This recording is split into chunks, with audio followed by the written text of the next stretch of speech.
Hello and welcome to my podcast. I'm Marsha, also known as Very Little on all of the social medias. And today I'm going to talk to you about knitting. Surprise, surprise. It's a knitting podcast. So today I've got tons of knitting stuff to show you. Tons is a subjective word, I suppose. But yes, I've got some knitting things to show you. And I just want to say a huge thank you to everybody who is returning and a big hello to everybody who is new. And I wanted to say also a massive thank you to everybody who has purchased a pattern of mine. The circumspect hat is still on sale. And if you purchase any one of my patterns, you can also get the Christmas ball pattern for free right now. So that might be worthwhile getting because you get a free little Christmas present in there with your purchase. So let's dive in, shall we? I'm going to start with a finished object. Now, if you follow me on Instagram, you saw this a little while ago, but because of how my recording schedule goes, I haven't shown it to you on the podcast yet.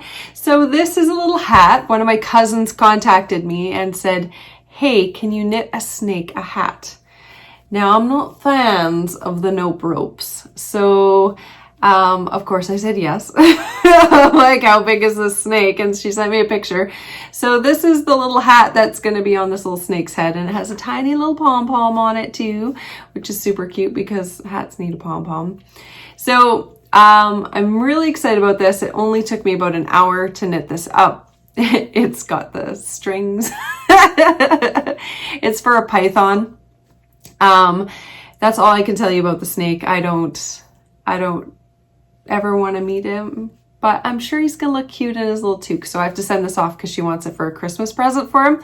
So I have to mail this away. And the yarn that I used is Ancient Arts yarn, and it is called Shy Orchid, and this is how it looks knit up, and this is what it looks like in the ball. I still have tons, obviously. This is like the smallest amount of yarn ever. So it's got little hints of, like, there's little bits of pink and yellow and green in there. There's a little bit of orange. There's definitely purple and some white and little flecks of blue as well. It's really cute. This is just, it's just a snack hat. I think these would be really cute if I made a bunch and put them on the Christmas tree. So I might do that. I think that would be a fun little project to do and just have like little toques all over the Christmas tree. But just something that's super, super fast and just really easy and doesn't take a lot of brain space. So I started with the little ear flaps. I know. So I started with the ear flaps and then I cast on the stitches in between. I think I tried it. There's like 2 different versions I tried, and it didn't turn out. So this is what I ended up with. And then these perfect little decreases. They're so fantastic. That's one of my favorite things, is these little mini decreases that lead up to this chunky little pom-pom. It's so cute. I love it. So yeah, so that's a little snake hat that's finished. So I have one other finished object that I completed. Now this, I have shown you a few episodes ago, I showed you that I was working on this. It is knit in Estelle Worsted. So let's show you that right now. And it's the Skaha Sweater. It is a Christmas present for one of my girls, and it's the smallest size. It needs to be blocked. It is just, I just got it off the needles like day before yesterday, but I haven't had time to block it yet. So it's super cute. It's a very easy knit. It's got enough going on to keep your attention, and it's just really cute. I like to do it in the pattern. It says to do like 2 inches of ease, but I actually, I'm going to change the pattern because I actually prefer it with 4 inches of ease. It's a lot, it's just a lot more relaxed that way, and then it doesn't have any tightness anywhere. So I really, I really enjoy this knit. I've knit this sweater so many times, but I love it, and it's my own design. So you can find it on Ravelry. I'll have the link below if you're looking for it, that's where you can find it right now. I'm still working on my website. That's a work in progress. I have professional pictures coming, which is what I'm waiting for at this point to send with the patterns. I'm hoping, fingers crossed, that I can probably have it ready in the next few weeks. Like, I'm kind of hoping before Christmas I would be able to launch the website.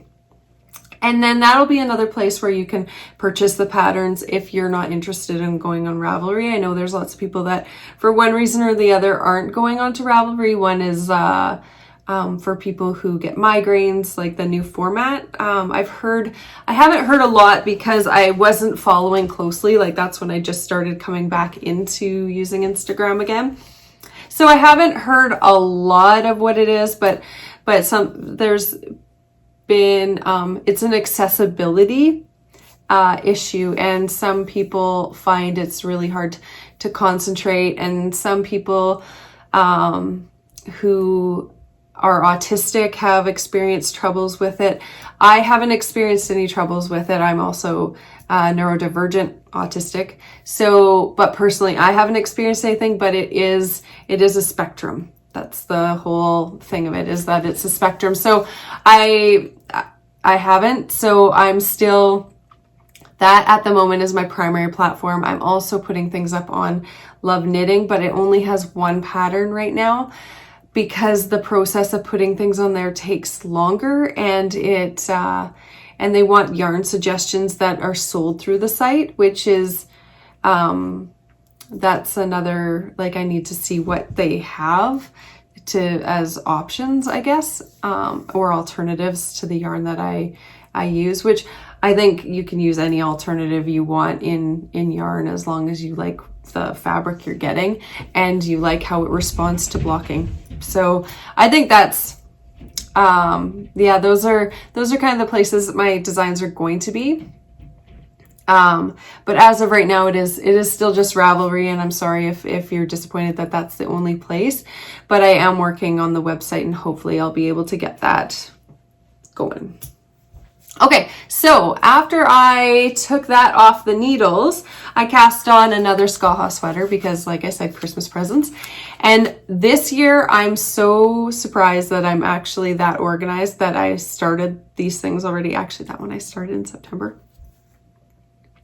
But I'm working away. I'm going to get them done before Christmas, so that's pretty exciting. And this Christmas is going to be like very different from previous Christmases for us, just because, you know, everything in the world that's happening and everything that's going on for us, it just needs to be a slimmer year. So I'm trying to do things, make more handmade gifts, which I think should work out really well. So this new one, I'm holding the yarn and I'm not telling you anything about it. It's Drops Merino Extrafine Unicolor Superwash Treated Extrafine Merino. It's 100% wool and it's color 14. So this is how far I am on that. I cast this on pretty much right away, but I just sat down and I got the ribbing is almost done.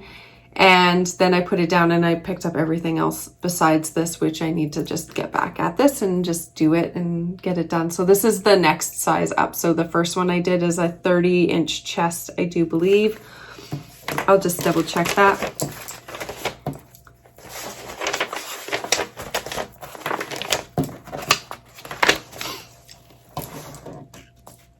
So the first one I did is a 32-inch chest.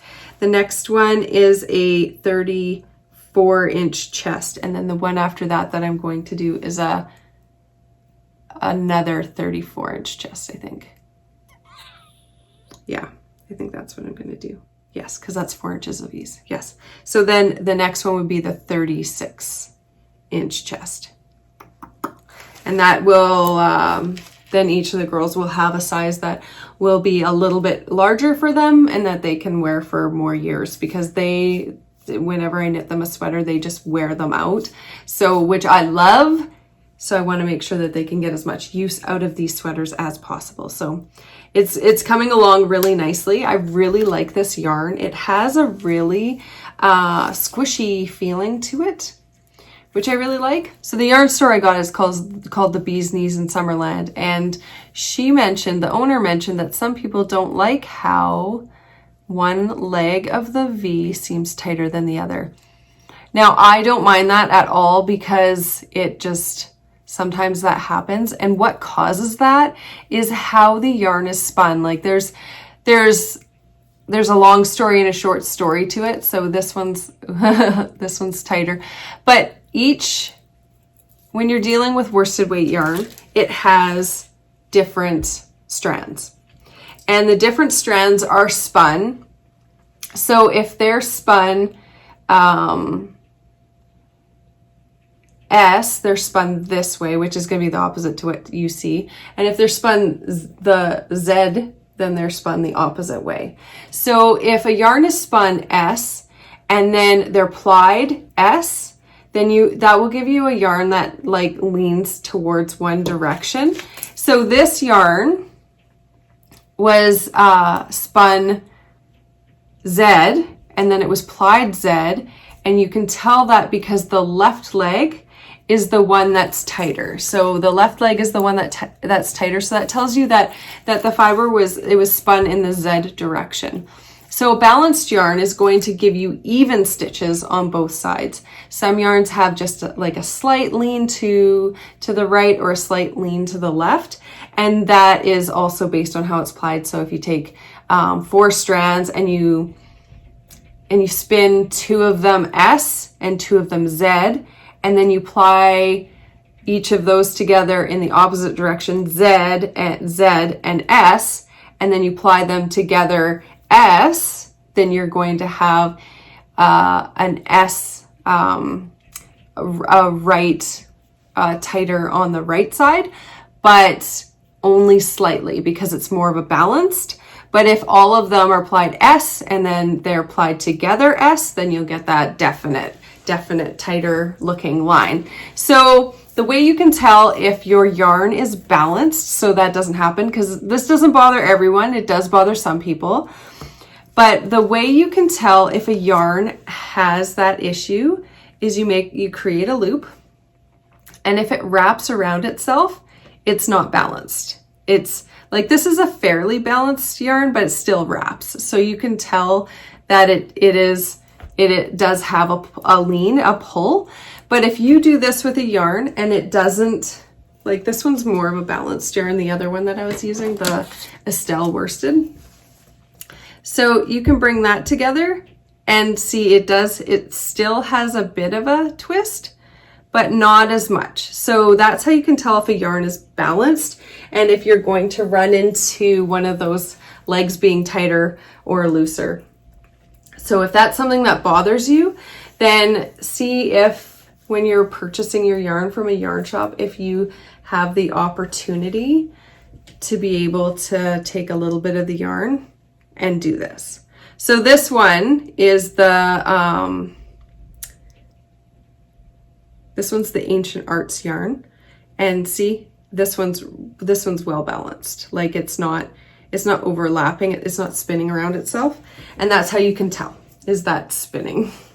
And the more it does that, the more of a tighter leg it's going to have. So just be aware of that. If it doesn't wrap around itself, then it's going to be a balanced yarn, and your stitches will look more balanced. So okay class dismissed. Okay, so that is that. I'm working on that, and it should be done, I don't know, it should be done before Christmas is my aim. So that's where I'm going with that. I showed you these, I think last week, and these are some wrist warmers. These are the smaller size. I'm working on sizing right now for these. I got one of them completed, and the yarn it's knit out of is Into the World yarn, Fiber Co, and it's called the Cat's Pajamas is the color, which is so pretty. And just so you know, I have everything linked below, so if you're interested, I try to link the website as well, but sometimes that doesn't happen, but the names of everything should be down below. And so this is the second one that I'm working on, and that's how far I've gotten. I've gotten the base of the cuff done, and now I'm on to the hand. And they're super cute. They fold down so that you don't have to have them all the way out all the time. And they still keep your hands warm. And these were requested by my youngest, so I am doing these for her, and she's super excited. Anytime she sees me working on something else, she's like, "Are my wrist warmers done?" And I say, "No, not yet. Sorry, Annie." So those are coming along, and they are on these needles. They are on Chowgu lace needles, so they're nice and pointy. They're not as pointy as like high sharps or super pointy. They're still pointy. They're really nice to knit with. They're actually my faves right now. They just have the 100 centimeter cable on them. I think it's 40 inches or something. I think that's what the total perimeter is. Anyway, it's 100 centimeters. Now for the final thing.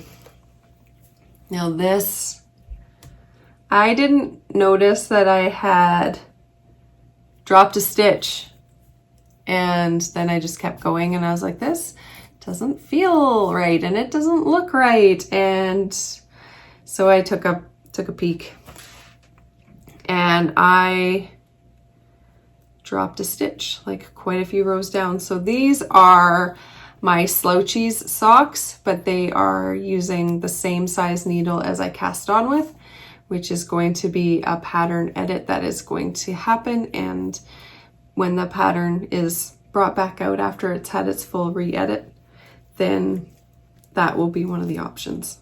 Okay, so it's out of Prolana, Meine wool, and I've got two different colors going on here. One's like a peach and pinky, more of a peachy pinky, and then the other one's gray and black and white. And it's coming along really well, except it's brioche, and I dropped the stitch right down here. So it looks like, see right there, you can see the brioche, and then it stops, and it's just 2 knit stitches. And I have no idea how I didn't like pay attention to that. I was watching, I watch this podcast. It's a video podcast by Bailey Sarian, and she does her makeup while she tells like murder mystery or like murder crime things. And I watch her while I'm working on this. I don't know why, it's just the two feel connected to me for some reason. And yeah, and I just missed it. And so I was listening to her tell a horrible story about somebody's situation, and then I noticed, and I was like, obviously I had been enthralled in whatever she was talking about that I didn't even see that. So now I'm going to fix my mistake. I just have to grab a crochet hook and fix it. But yeah, it blew me away that I didn't even notice for like so long. It's like 1, 2, 3, 4 rows ago, 5 rows ago, 1, 2, 3, 4, 5 rows ago. So that's 10 rounds ago, because you work the knit row and then you work the purl row. So it's 2 for every one. Yeah, so I've got to go back and fix that, but I'll do it. It'll be fine. It'll all work out. It always does. So that's that for the knitting content. Kind of like how quickly how everything's working out, you guys. It's so good. So that's it for the knitting portion. So if you were just here for the knitting, thanks for joining me. And I hope you have an amazing rest of your day. And for everybody else who's here for Jibber Jabber, let's get into the Jibber Jabber. So my sister and I did a Ancestry.com thing. This is not sponsored in any way, by the way. But we did this Ancestry.com DNA thing. I had been part of the Ancestry.com website like a long time ago because I was doing my family tree. And at that point, it was run by the Church of Jesus Christ of Latter-day Saints was like the main owner. It's not owned by them anymore. But part of their belief system is doing genealogy. And I'm not going to get into the why, but they do genealogy. So they actually have the largest resource in the world for genealogy, and which is really cool. So I had a membership with them before they started doing the DNA sampling stuff. And so we did the DNA, and what came out of it was we've definitely found some family, but we got contacted by somebody who lives in Australia, and he said, hey, I think we're related. And he went down the line and he's like, this is how we're related. So I was like, yep, that is how we're related, because that person is directly related to us. And so that's how we're related. And so, but here's the cool part. Like, I'm a foster parent and I've done it for over a decade and I love it. And it's not, for me, it's, they're like my kids. Like, there's no difference. We're all just one big happy family. And his last name is the same as my foster daughter's last name. And so his family, where we connect, is in England. So now we are trying to trace back and find out how we're related to my foster daughter, because she's actually a distant cousin, which is super cool. And so not only is she family, but she's family, which is even cooler. So the other thing that came out of this Ancestry.com thing is scandal. We have a family scandal. We found one. No, we've got lots, but this one's an interesting one that we didn't know about. So my grandma, she married my grandpa in 1947 or 1946. 46. It was right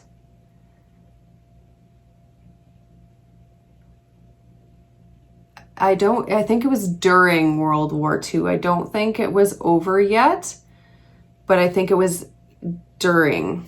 My dad was born in 1948. But my grandpa and grandma are very, very English. Like, they kept things very close to their chest. They didn't talk about anything that would make anybody uncomfortable. Very, very English. And so they emigrated from England they came to Canada, and then they went to New Zealand, and then they came back to Canada. And so they immigrated into Canada, and my grandpa, my dad, and my auntie were both born in England. They were both born in Nottingham, and they left when my dad was about 8, I want to say. So they had their like early childhood in England, and they lived in a house where the toilet flushed itself and stuff in the middle of the night, which they still talk about. But so they lived in Nottingham, and they emigrated from England and immigrated to Canada, and they didn't really talk about a lot about England. Like, I sat down with my grandpa a few months before he passed away, and I just sat down with him, and I didn't have any sort of recording device or anything, but he told me like all of his old war stories, like a ton of stories. And one of the things that my sister remembered that I didn't remember is my grandpa would tease my grandma about being wild in her young days. But what's wild? Like, they were very, like, very conservative people. And so we're like, what's wild? Like, did she wear, like, flowered socks or something? Like, something extravagant. So the point being is that through Ancestry.com, we found out that my grandma may or may not have had a daughter before she married my grandfather, who was put up for adoption.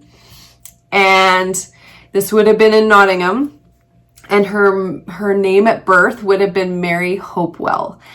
And so I probably have an auntie out there who was put up for adoption because back then they didn't talk about having a child out of wedlock, right? And they would adopt children away if they did that, and then pretend that life just carried on. And so my sister and I are now in search of this auntie who may or may not be still alive, who would be older than my dad.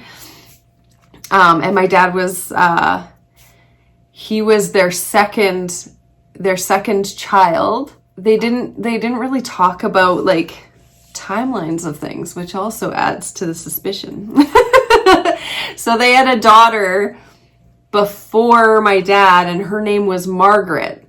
And she was also born in Nottingham, and my dad's name is Jeffrey, and then my auntie's name is Glynis. So there was all three of them, but Margaret passed away. So, but we knew about Margaret, that she existed and that she died at a young age. And then my dad was born, and my grandma had like complications. So my dad was born like very premature, and so really small for his age. So I don't know if Mary would have been born the same way, but so we're like at the very beginning stages of finding out more and seeing if we can find her, because I don't even know if the adoption records were open or closed, but she was born under that name. Yeah, so suspicious. So intrigue. So family scandal.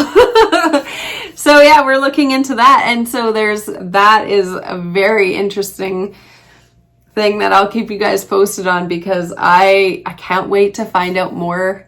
And if she is alive, if she is in fact one of my aunties, and if she would even be interested in meeting me, because I would totally, once this whole COVID restrictions, all that is over, I would definitely take a trip to England to see her, because that would be just amazing. It would be so amazing. I have other family there as well that I'd really like to meet. I have a whole bunch of like second cousins and third cousins that my aunt says look very much like my dad. So, and my dad is very, like, he definitely has a very English look about him. So, and his accent, I don't actually notice his accent until I haven't seen him for a while, and then I talk to him again, and then I really hear his accent. But for the most part, I don't even notice. And sometimes I'll say words that we don't really use a lot in Canada. They are more English terms. And so like my dad would call the couch the Chesterfield, right? Or the settee or the sofa. And sofa's used more, but Chesterfield is not really used a lot, but my dad used it a lot. So yeah, so I'm looking into that, and I'll keep you updated on that. Yeah, I think that's it for me for today. It has been great hanging out with you today, and thanks for sticking around if you got to see this little bit of scandal. And I hope you have an amazing day and an amazing week.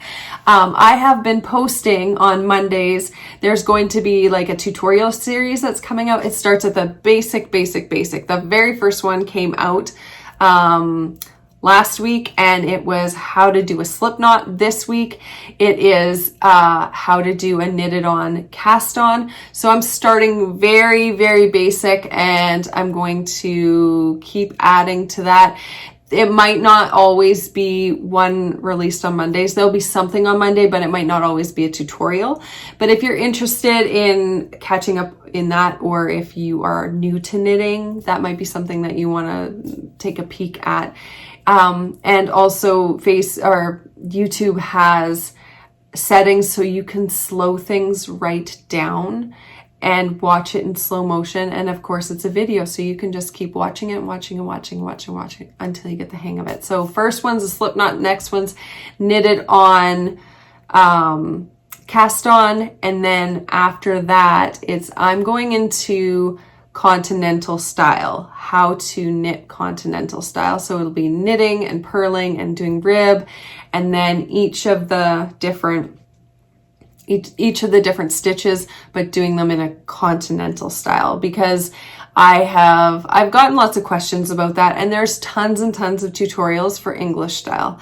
And so I want to do ones that are specifically continental style. That's my style of knitting, and I just want to make it a visual, because a lot of us are very visual and tactile people, and that's why we're so drawn to knitting. So I have patterns linked below, and if you want to support the podcast, you can watch the ads. You can click on, there's a button below as well that will take you to PayPal, and you can buy me a cup of coffee if you enjoyed this, which just donate a coffee amount of money, and that's buying me a cup of coffee. And also there is links to my patterns. You can share, subscribe, all of that good stuff. Thanks for joining me again. I appreciate every single one of you, and until next time.